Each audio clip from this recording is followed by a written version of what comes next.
All right, so temper number 2. I'm almost afraid to ask, but did you enjoy last week's first installment of the series? I'm afraid to ask because, thank you.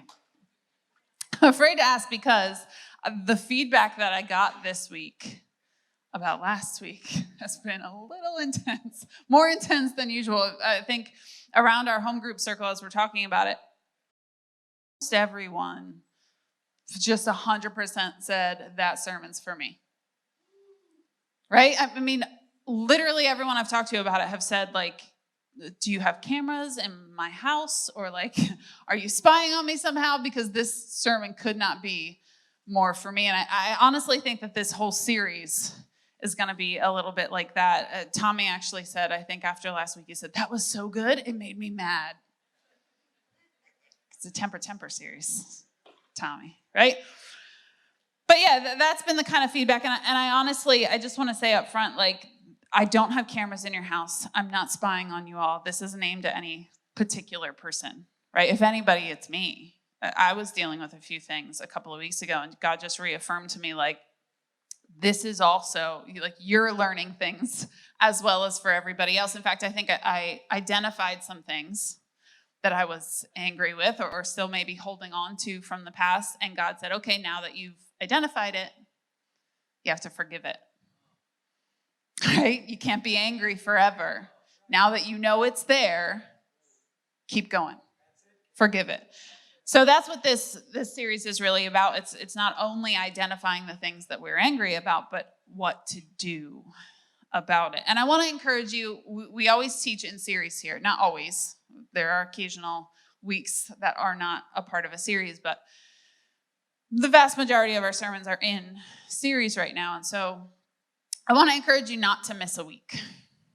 I know our culture isn't really like an every week at church kind of culture anymore, but it really is important, especially in series.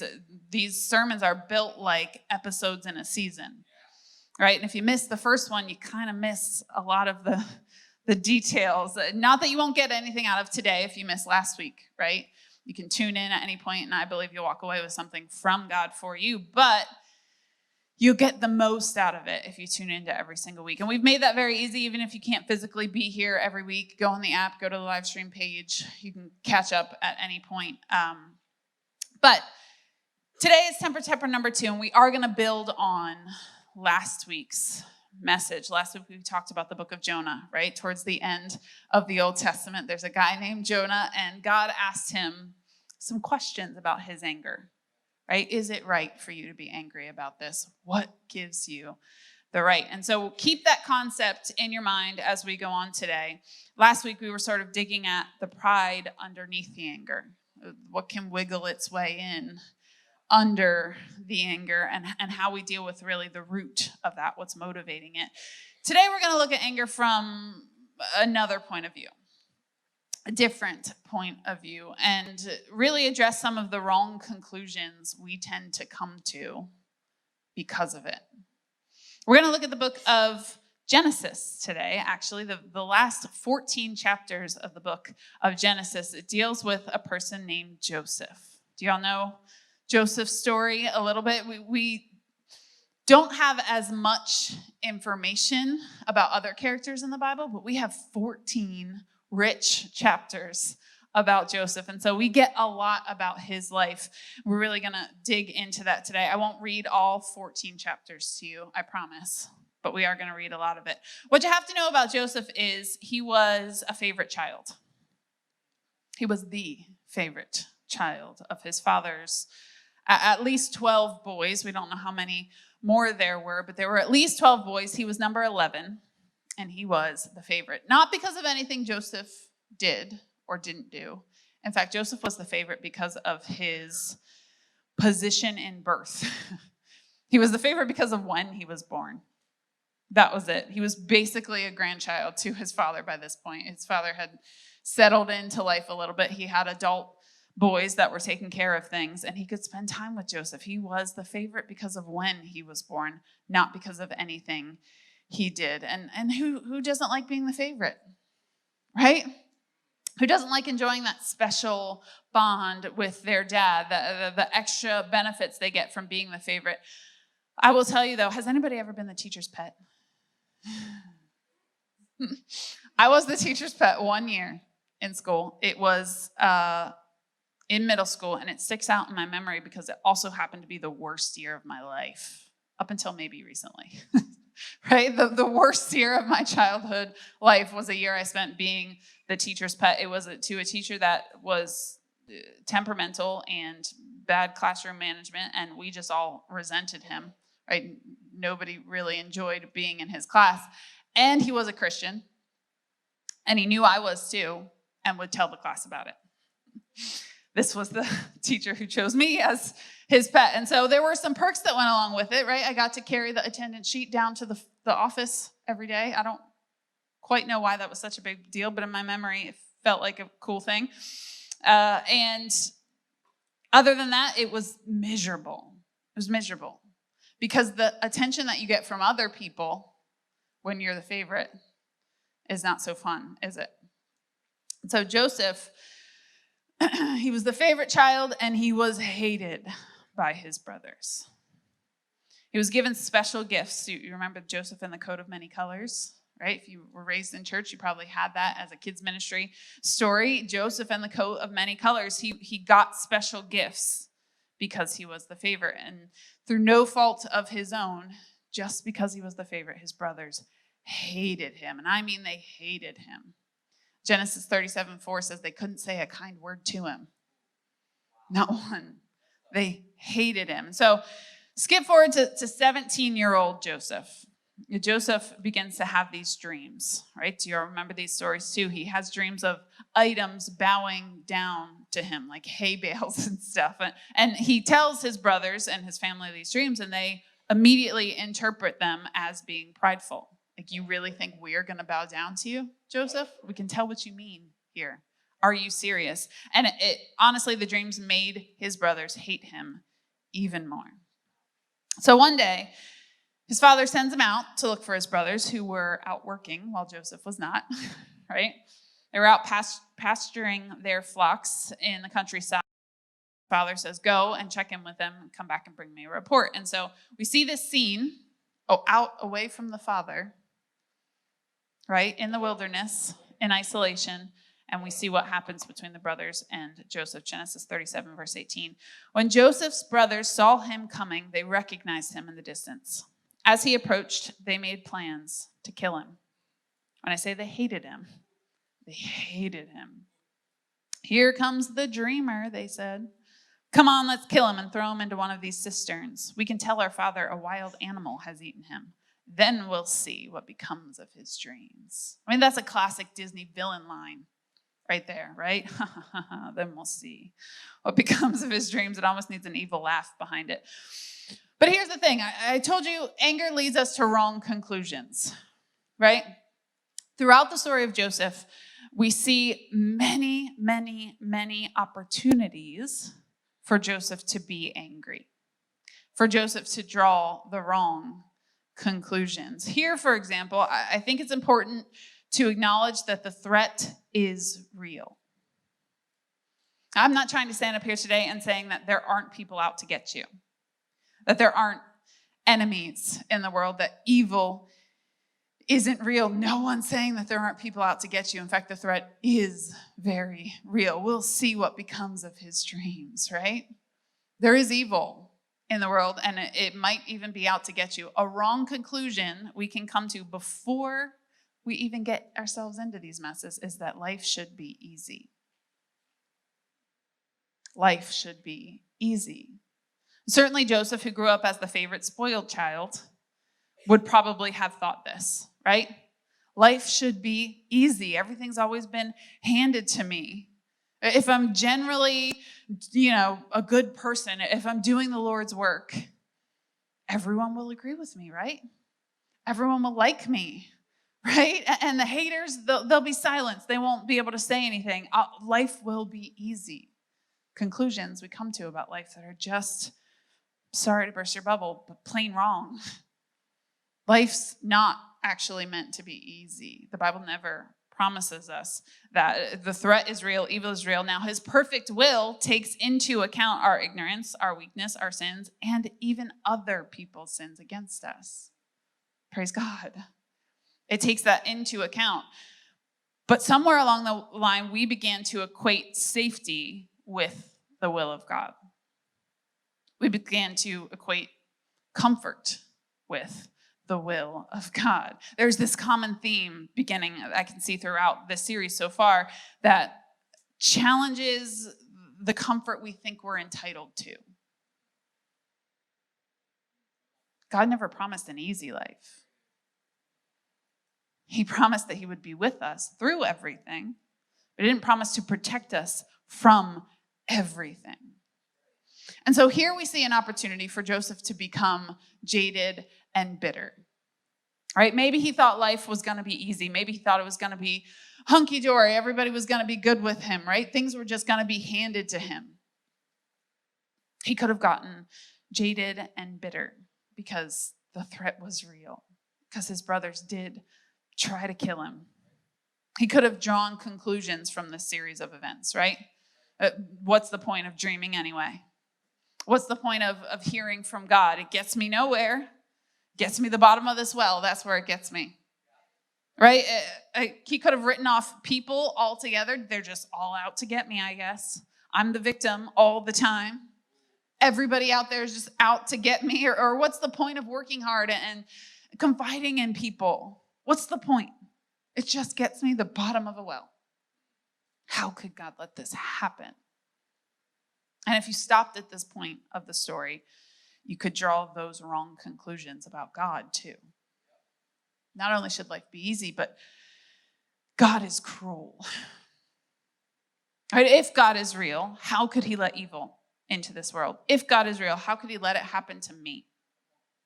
God must be cruel. He must be this, sadist in the sky with a magnifying glass just out to torture us for fun. Right?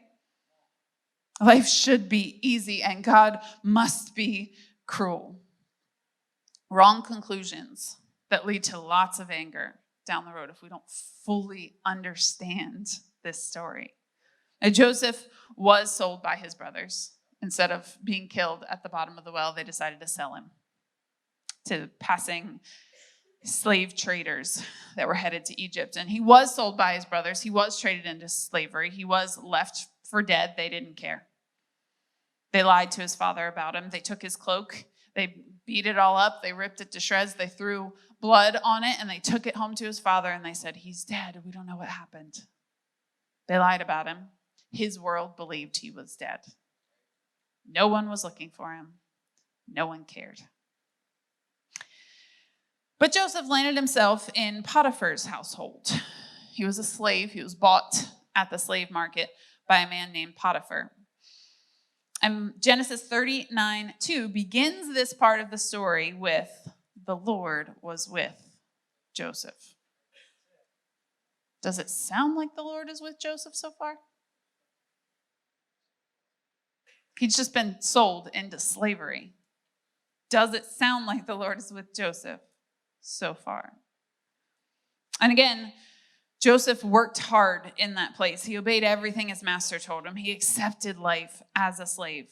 He served faithfully. So faithfully, in fact, that his master ended up putting him in charge of everything he owned. The Lord gave him favor in that place.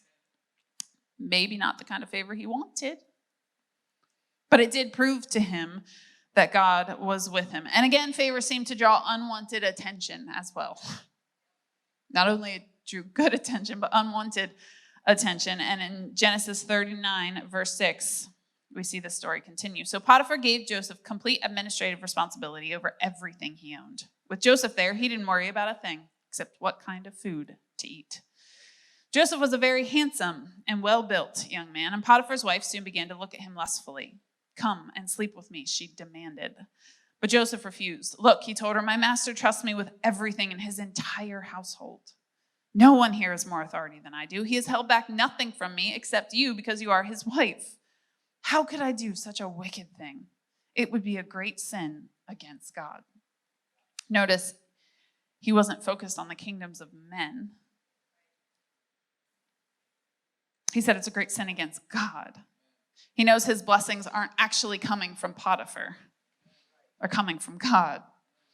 She kept putting pressure on Joseph day after day, but he refused to sleep with her, and he kept out of her way as much as possible. One day, however, no one else was around when he went in to do his work. She came and grabbed him by his cloak, demanding, "Come on, sleep with me." Joseph tore himself away, but he left his cloak in her hand as he ran from the house. When she saw that she was holding his cloak and he had fled, she called out to her servants. Soon all the men came running. "Look," she said, "my husband has brought this Hebrew slave here to make fools of us. He came into my room to rape me, but I screamed. When he heard me scream, he ran outside and got away, but he left his cloak behind with me." She kept the cloak with her until her husband came home. Then she told him her story. "That Hebrew slave you brought into our house tried to come in and fool around with me," she said. "But when I screamed, he ran outside, leaving his cloak with me." Potiphar was furious when he heard his wife's story about how Joseph had treated her. So he took Joseph and threw him into prison, where the king's prisoners were held, and there he remained. So now not only is he a slave, he's a prisoner on top of it. And verse 21, again, but the Lord was with Joseph. Does it sound like the Lord is still with Joseph? But the Lord was with Joseph in prison and showed him his faithful love. And the Lord made Joseph a favorite with the prison warden. Before long, the warden put Joseph in charge of all the other prisoners and over everything that happened in the prison. The warden had no more worries because Joseph took care of everything. The Lord was with him and caused everything he did to succeed. Anybody seeing a pattern yet? There's a pattern beginning to emerge in Joseph's life, a cycle, right? Joseph is mistreated. God is with Joseph. He succeeds. Joseph is mistreated again. God is with Joseph. He succeeds. A pattern. Joseph is mistreated. God is with Joseph. He succeeds. If God is for us, who can be against us? Amen? It's easy to say amen there, but the more critical of us sit back and think, well, some people were against Joseph, right? Joseph's brothers certainly were against him, and they succeeded. They sold him into slavery successfully. Potiphar's wife was against him.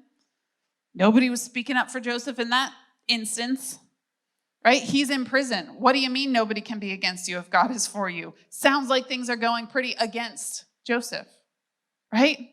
Not only is he a slave, he's also a prisoner now. Is this really the will of God? You know, God never promises to protect us from everything. He promises to be there with us through everything if we continue to rely on him. See, most of us right about here, or long before, we get angry. Normal reaction in terms of humanness, right? No one would fault Joseph for getting angry here. Life has dealt him a bad hand, and he knew a good life, so he knows the difference, right? It's dealt him a bad hand, but most of us get angry here and we stay angry.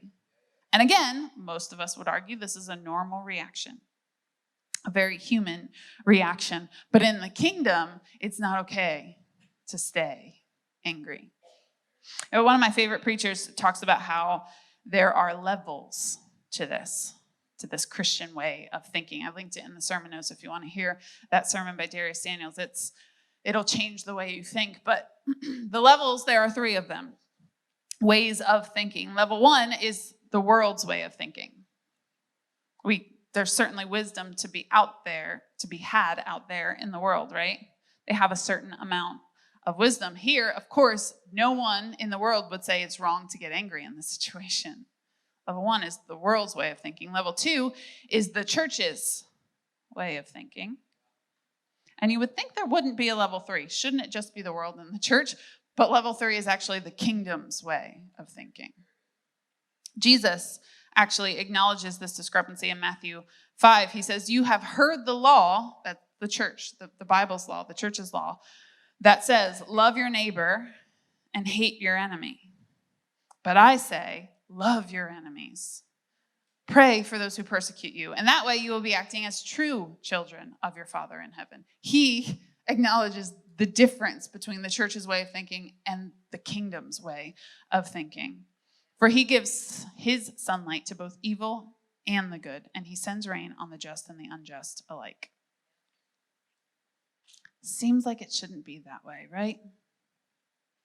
But the kingdom is often more upside down than we want it to be. We can't, in our worldly way of thinking, and even in our religion way of thinking, we can't often understand the kingdom's mindset. It doesn't seem to make sense. Joseph should be angry. By all human standards, he has every right to be angry here.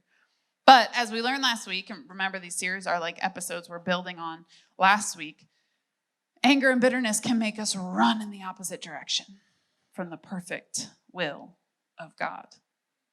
We actually see an utter lack of anger in Joseph's story. And yet, he's still in prison. If Joseph had gotten angry at any point here, God may have had to step in or create a new plan or correct Joseph to some degree. But Joseph could have reasoned that no one is looking out for him, obviously, right? So he has to look out for himself, right? Everybody's lied about me. They tried to kill me. They sold me into slavery. I must have to look out for myself. And wrong is I'm my own provider. We get ourselves into these ruts of thinking. Right? We only look back and we see the bad. Everybody's out to get me, right? Joseph could have excused away sleeping with his boss's wife because who else was looking out for him? Right? He could have said, maybe I was robbed of my only chance. Maybe my brother selling me into slavery robbed me of my chance to have a wife someday, to have that relationship. So I'm the only one looking out for me. I'll take it where I can get it, right? Could have excused it away. Could have reasoned that it was his right to take it. He could have sulked and pitied himself and essentially died in that prison cell. Sometimes we do that too. Get angry and bitter in that prison cell. Again, taking the wrong conclusions from what had happened to us and letting anger sour in our soul and in our system. No one in the world would have blamed him if he had done either of those. No religious person of the day would have blamed him either. In fact, I think they probably would have celebrated the fact that he was in prison. They wouldn't have believed that he didn't deserve it. Religion's way of thinking doesn't always make sense either. See, Joseph doesn't have control over certain parts of this pattern. Remember the pattern. Joseph is mistreated. God is with Joseph. He succeeds. Right? We would think, can you put that pattern up for me? God is with Joseph. Joseph is mistreated. God is with Joseph. Joseph succeeds. We would think that the part of this pattern that we have control over is the second part. No, that is the right one. We would think we have control over whether we're mistreated or not. Right? Like, if I'm a good person, the world will give that back to me. So I'm going to put good out there in the world, and it's going to naturally come back to me, right? In our worldly way of thinking, we think we have control over this. We also think we have control over whether we succeed or not. If I just work harder, I just be better, I'll succeed. That's the way the world works. Actually, those are the two pieces we don't have control over in this particular scenario. Joseph does not have control over whether he's mistreated or not. He did nothing to deserve it in either case. So how could he prevent it? He also doesn't have control over whether he succeeds or not because God did that. The Bible literally says, we read it, the Lord was with him and caused everything he did to succeed. Neither of those two things are within his control. Which one is? The only one that seems like it shouldn't be. God is with Joseph. And you might say, how can I control whether God is with me or not? But the thing is, every single one of us you have the ability within you to carry God with you. You're the one putting up the walls between you and God, not him. He wants to be with you. He does. He wants to live life with you. Our sin causes the divide, not him. God resists the proud. He will resist you. He will put distance between himself and you if that's what you're telling him you want by your actions, by the selfishness you allow to come between you and him. It's the only part we have control over. Throughout Joseph's whole story, I don't ever see him actually getting prideful or angry. He acknowledges the truth along the way for sure. Says, I don't deserve to be here, but he doesn't seem angry about it. And when presented with opportunities to take fate into his own hands, he trusts God more. He's obedient. And we learned in last week's Jonah story that anger tends to make us disobedient, right? It tends to make us run the opposite direction. We don't see that in Joseph's story. In fact, it continues in Genesis 40, verse 1. Sometime later, Pharaoh's chief cupbearer and his chief baker offended their royal master. Pharaoh became angry with these two officials, and he put them in the prison where Joseph was, in the palace of the captain of the guard. They remained in prison for quite some time, and the captain of the guard assigned them to Joseph, who looked after them. While they were in prison, Pharaoh's cupbearer and baker each had a dream one night, and each dream had its own meaning. When Joseph saw them the next morning, he noticed that they both looked upset. Why do you look so worried today? He asked them. And they replied, we both had dreams last night, but no one can tell us what they mean. Listen to how he responds to this. Interpreting dreams is God's business, Joseph replied. Go ahead and tell me your dreams. What? Anybody else have a problem with that sentence? How does that make any sense? Interpreting dreams is God's business, but he doesn't say, go tell God. I don't care. Interpreting dreams is God's business. I'll get you a priest. Interpreting dreams is God's business. Go ahead and tell me your dreams. He doesn't take credit for his own gift. Joseph has an experience or two with dreams, right? And even though he hasn't seen his own come true yet, he still believes in the process. He doesn't take credit for his gift. He gives all the credit to God. And so they do. The chief cupbearer told Joseph his dream first. In my dream, he said, I saw a grapevine in front of me. The vine had 3 branches that began to bud and blossom, and soon it produced clusters of ripe grapes. I was holding Pharaoh's wine cup in my hand, so I took a cluster of grapes and squeezed the juice into the cup. Then I placed the cup in Pharaoh's hand. This is what the dream means, Joseph said. The 3 branches represent 3 days. Within 3 days, Pharaoh will lift you up and restore you to your position as chief cupbearer. And please remember me and do me a favor when things go well for you. Mention me to Pharaoh so he might let me out of this place. For I was kidnapped from my homeland, the land of the Hebrews, and now I'm in prison, but I did nothing to deserve it. Do you hear anger in those words? Or is it just a fact? He acknowledges the position he's in. I'm not saying you shouldn't acknowledge what's happening. You shouldn't be speaking the truth. Just saying you don't also have to be angry about it. So when the chief baker saw that Joseph had given the first dream such a positive interpretation, he said to Joseph, I had a dream too. In my dream, there were 3 baskets of white pastry stacked on my head. The top basket contained all kinds of pastries for Pharaoh, but the birds came and ate them from the basket on my head. This is what the dream means, Joseph told him. The 3 baskets also represent 3 days. 3 days from now, Pharaoh will lift you up and impale your body on a pole. Not the best news you've gotten.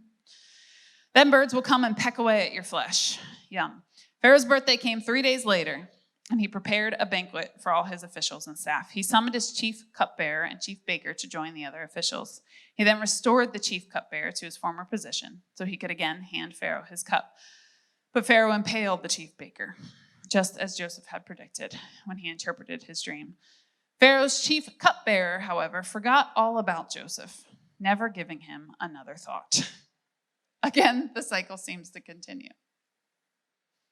Joseph is mistreated. God is with Joseph. He succeeds. Until one day, the cupbearer actually remembers. 2 years later. 2 years later, Pharaoh has a dream. The cupbearer remembers. He says, oh, I know a guy, right? A guy interpreted a dream for me back when you threw me in prison. Let's go get him. And so he sends for Joseph. And your God-given gifts will make a way for you.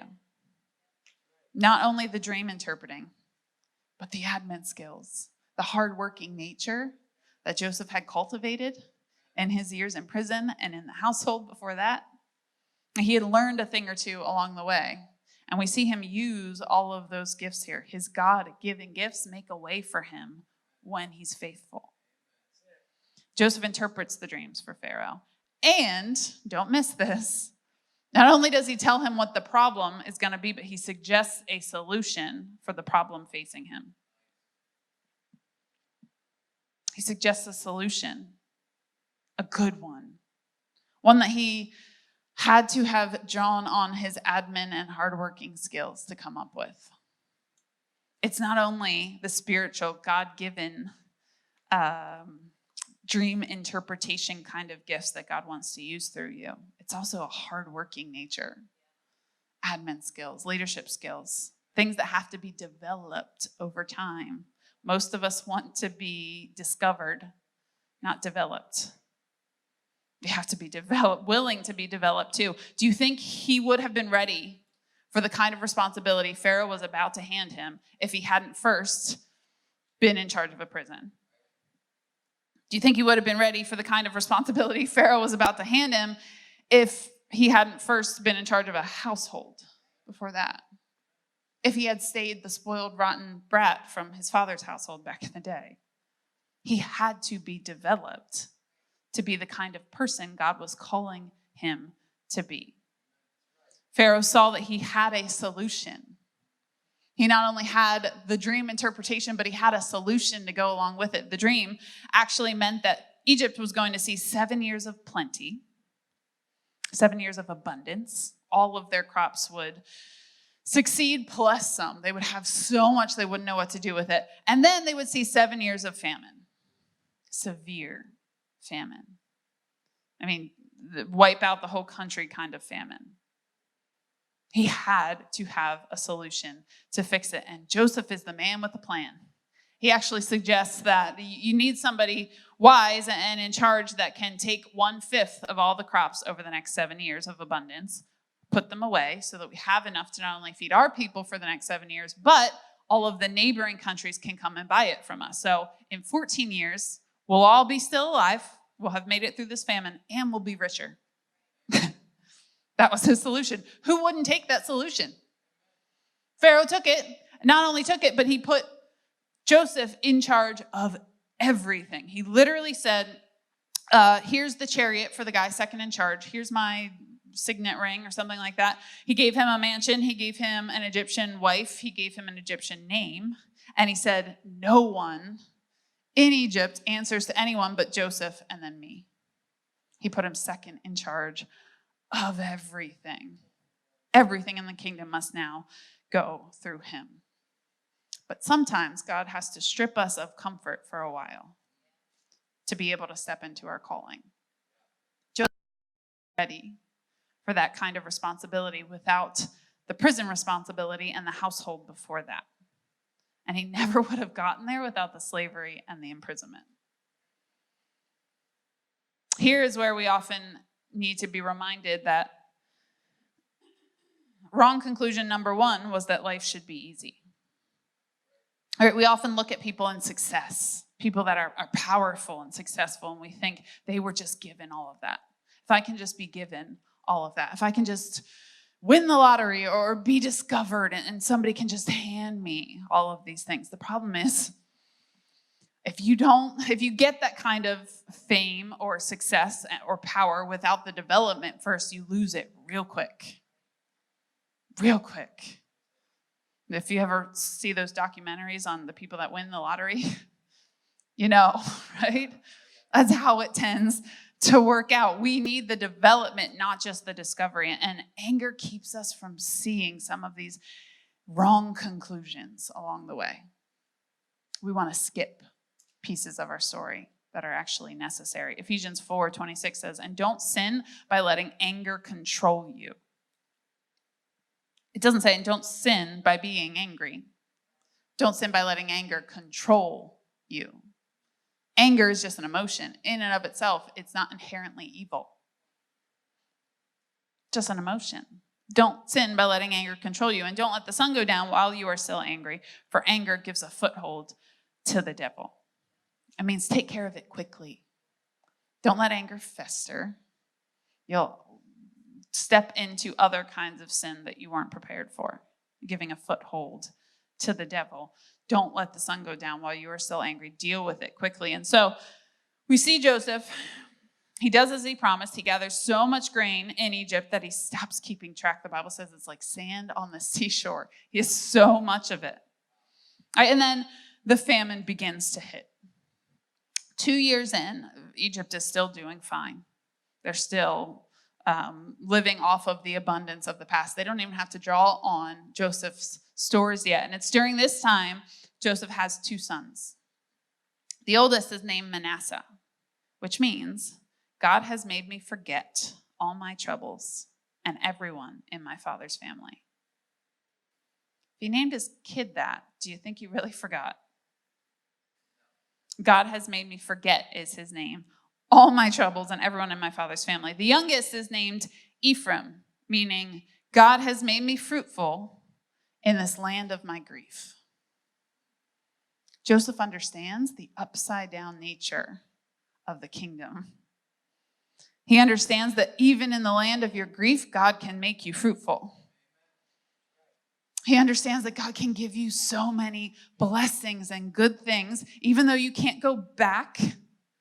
He did take him back to the land of Canaan, back to his father, back to where he was the favorite, but he can give you new blessings in this land that make you forget about the old land completely. God gives him the life he's always wanted. God gives him a life of meaning, a life of family. It's the happy ending to this once upon a time story, right? If you're the good guy, God will work it all out in the end. But this isn't Disney. This is the Bible. And so not only does God care about the blessings, he cares more about the state of your heart. And as we learned last week, not only does God care about Jonah, he cares about the people of Nineveh. Not only does God care about Joseph, but he cares about those brothers, those betraying, lying suckers back at home. He cares about them too. See, the famine that hit Egypt also hit Canaan, where Joseph was from, where his family was still living. Joseph's father had heard that Egypt had grain. So 2 years into this famine season, as they're starting to get to the end of their stores and there is nothing left and no hope on the horizon, he sends the brothers to Egypt. And they have no idea what has been going on. They arrived in Egypt totally ignorant to everything that Joseph has been through in the past couple of decades, and they have no idea that Joseph is Joseph when they see him. He's the guy that foreigners have to come to ask to buy grain. And so they come before him, but they don't know him. After all, he had been given a new Egyptian name with a new title, an Egyptian mansion, an Egyptian wife, and an Egyptian chariot, right? He probably, I assume all of the movies are very historically correct, and he had all the, Egyptian makeup and the cool hat, all that stuff. Must be, it's in the movies, right? They didn't recognize him. And they appeared before him different guys than the guys that threw him in that well many years ago. But just to be sure, there's a series of events that happen in chapters 42 to 44. I do encourage you to go back and read this whole story, by the way. I know we have to skip over lots of it for the sake of time, but read Genesis 37 through 50 if you're interested in this. It's an amazing story. There's a series of events that happen in 42 to 44 that show that even though Joseph seems to be on his way to fully forgiving them, doesn't mean he forgot what happened. He didn't immediately trust his brothers, although he did bless them abundantly right away. He gave them so much grain, they had plenty to go back to their families with, and he put the money that they paid for it with back in their sacks. He blessed them abundantly, but he also tested them.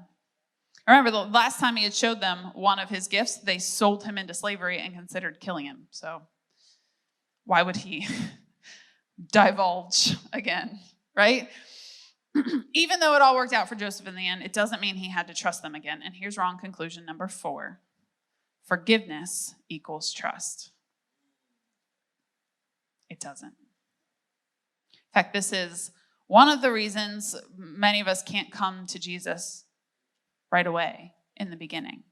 Right? We think, how could a good God accept and forgive such an evil me? I can't work hard enough. You don't know what I've done, right? I'm never going to be able to earn the forgiveness of God, but that's because you have a wrong understanding of forgiveness. Forgiveness cannot be earned. It must only be given. God gives us forgiveness freely. Trust is something else. You know the term forgive and forget? We forgive and forget. We assume that those things should go together. Forgive and forget does mean to forgive and to trust again. But that's not exactly what God has called you to do in every circumstance. He says forgive your enemies 100%. Forgiveness can only be given, but trust is earned. You don't have to give trust along with forgiveness. In fact, go ask anybody in your life as a test this week, can forgiveness be earned? Guarantee almost 100% of them will say, yeah, of course, you can earn back forgiveness, right? And we honestly think that. We have to work to earn forgiveness, that forgiveness and trust go hand in hand. They don't, and we see that in Joseph's story as well. He puts his brothers through a series of tests. He throws them all in jail for 3 days. Then he lets most of them out except for one. He sends them back. They're meant to bring their youngest brother back with them to prove they are who they say they are. I mean, that's all just a guise. They don't know Joseph is Joseph yet, right? In fact, he speaks to them through an interpreter. They don't even know he speaks their language. So, chapter 45, finally, Joseph seems to be convinced that these brothers truly feel bad for what they did. And they're doing everything in their power to make up for it now by serving their father and serving their families. And so finally, he's ready to trust them. He's ready to reveal himself and who he actually is. So Genesis 45, verse 3 says, Joseph said to his brothers, I am Joseph. Is my father still living?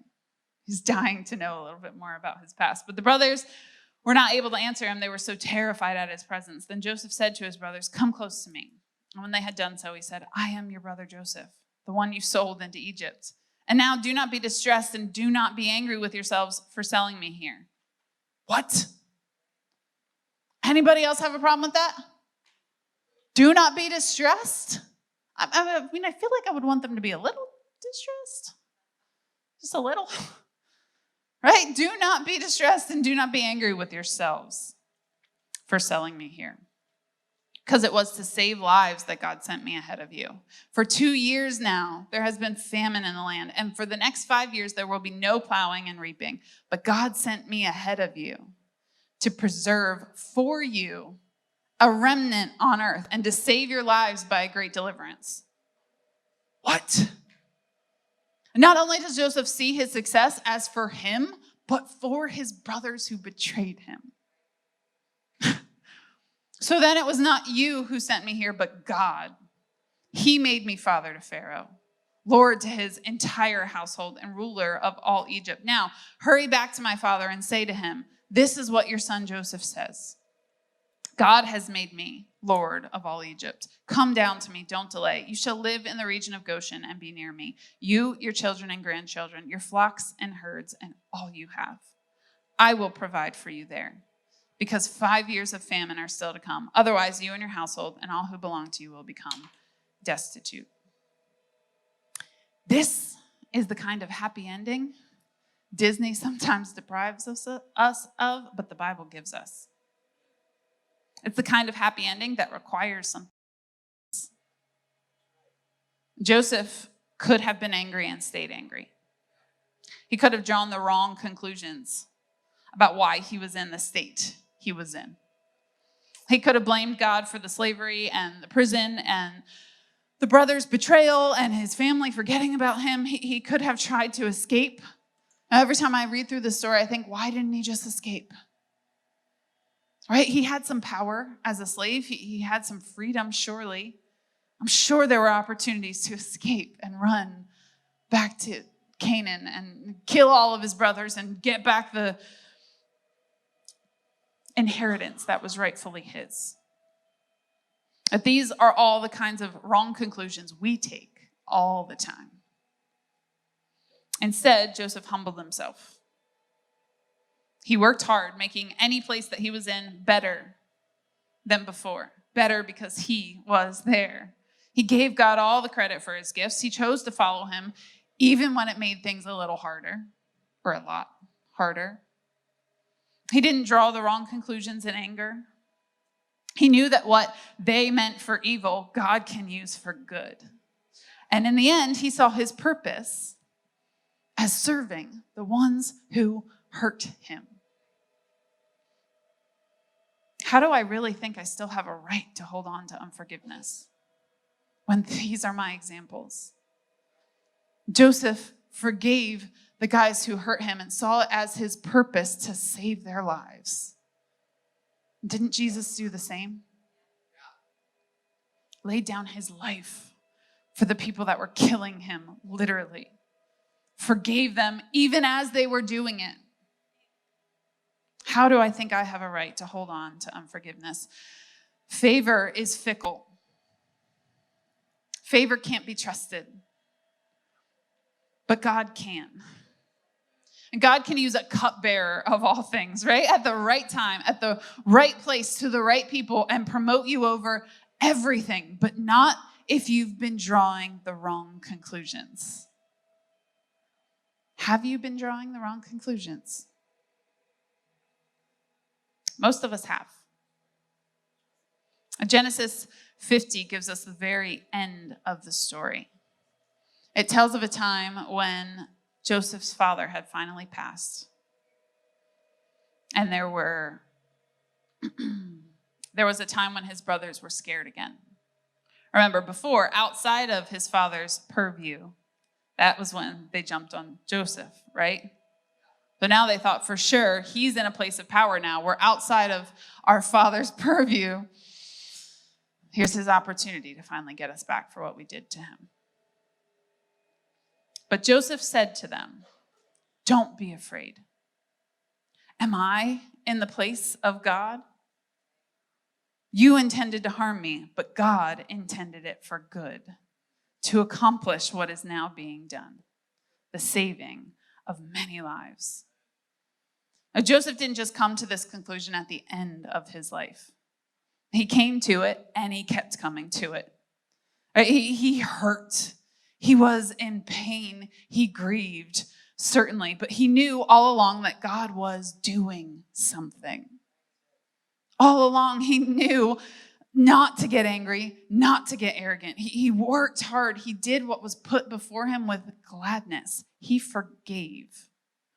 And instead of believing that life should be easy, instead of getting angry that it isn't, he worked hard. Instead of believing that God is punishing me because he didn't prevent this. How could a good God do this to me? He looked for the good. And instead of taking things into his own hands, right, and believing that he was his own provider, he is to take care of himself because nobody else will. He waited upon the Lord patiently. And when he saw an opportunity, he provided for others. I gave you 4 wrong conclusions today. Here's the right one. Life's not always easy, but God is always good. He is our provider and deliverer, and he calls you to forgive. And if he's calling you to forgive, are you really going to take God's place and disobey him? Am I in the place of God? What you intended to harm me, God intended for good. There's a piece of this that takes knowing your place. You have to understand where God is and where you are. God is the only one who can righteously judge. And as we learned last week, he withholds his judgment way more often than he gives it. Way more often than he gives it. Last week, I asked you to look under the anger, right? To examine that pride, whatever it is that's under the anger that's fueling it and motivating it. Today, I think I'm asking you to transcend it. I know that's a new agey word, but look above it. Transcend the anger. Not just deal with what's going on underneath, but try to think about things from God's perspective. Faith is what's above the anger. Faith is what fueled Joseph from mistreatment to mistreatment to mistreatment. Faith is what kept him going. When we have God in the right place on his throne in our minds, we can see things from his perspective a little bit. Anger not only clouds that, it prevents it from happening. Remember the pattern, right? Joseph was mistreated. God was with him. Joseph succeeded. Life can mistreat us sometimes. We don't have control over that. But if we maintain the right conclusion, faith in the right person, even before the mistreatment is over, God will be with us and he will cause us to succeed. It's impossible to operate from faith and fear at the same time. I would argue faith and anger don't mix real well either. How can I hold on to anger from other people knowing that God forgave me this much? How can I throw that in God's face? How can I allow myself to be forgiven by a good and holy God, knowing I don't deserve it, and then turn around and hold somebody else to the same standard I was just forgiven from? Jesus tells a story about that. He says when we do that, God actually puts our punishment right back on us. If you receive forgiveness from Jesus, you have to also give it. We don't have a choice. We're not digging at behavior here. This series isn't about just being good little boys and girls and not punching walls and not yelling at people. Right? This series, Temper, it's not about our actions. It's about our guiding principles. Understanding our emotions, looking under them, but also getting above them.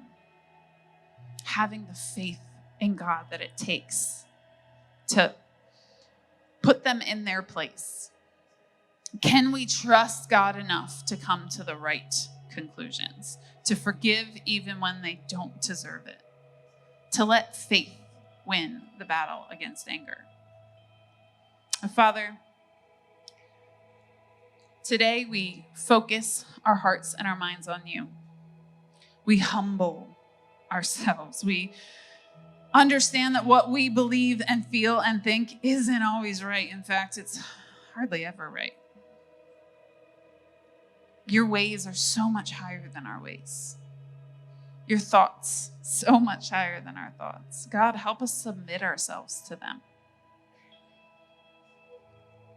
Help us understand the right place to put you in our lives. That you are above everything, that you know more about everything than we do. God, help us give up our right to anger. That entitlement we feel to hold it. Help us give it to you. And not only that, help us transcend the anger a little bit, to have faith, to put faith above the anger. Yeah, we've been hurt. Yeah, people have messed us up. People have mistreated us, but we trust you more. I have faith that you're going to make this work out for me. And you're going to help me forgive people that have wronged me. You're going to help me step into my purpose, to forgive to the point that I can figure out how to bless them again. With heads bowed and eyes still closed. Today I want to challenge those of you who have never fully received the forgiveness of Jesus. Or maybe it's just been a long time. You think maybe you did at one point. Or maybe you never really understood that forgiveness can only be given, and you've been trying to earn God's love and forgiveness this whole time. But today you realized you can't. It's a free gift. And you just want to say, God, I accept it. I accept the free gift of salvation, the free gift of forgiveness, the free gift of your love in my life. I choose today to give up my way of doing things, to submit myself to yours. If that's you, would you just raise your hand? I want to accept the forgiveness of Jesus. Maybe for the first time or the first time in a long time. Anybody else like that here today? I want the forgiveness of Jesus. Keep your hand raised until you get a little card from an usher. It just explains that decision a little bit. Okay. Maybe today you accepted Jesus' forgiveness a long time ago, but you realize you've been holding on to a little more anger than you should. You realize you've been trying to maintain control instead of having faith in God. That He's going to work everything out in the end. And you want to repent a little today. And say, I don't want to hold on to that anger anymore. I want to give it to God. If that's you, would you raise your hand? I would like to pray for you. Thank you. Father, thank you for every hand raised today, for every decision made for you, towards you. God, help us to humble our hearts and minds. Help us to, each and every one of us, take something away from this message, from your word, to go into our world as lights for you, really, truly understanding our purpose in this world. Help us to be more like Jesus, more like Joseph, forgiving those who have wronged us and moving forward into the purposes that you have for us. Give us a heart for people like never before, even our enemies. Help us go from here as lights. We thank you and we praise you in Jesus' name. Amen.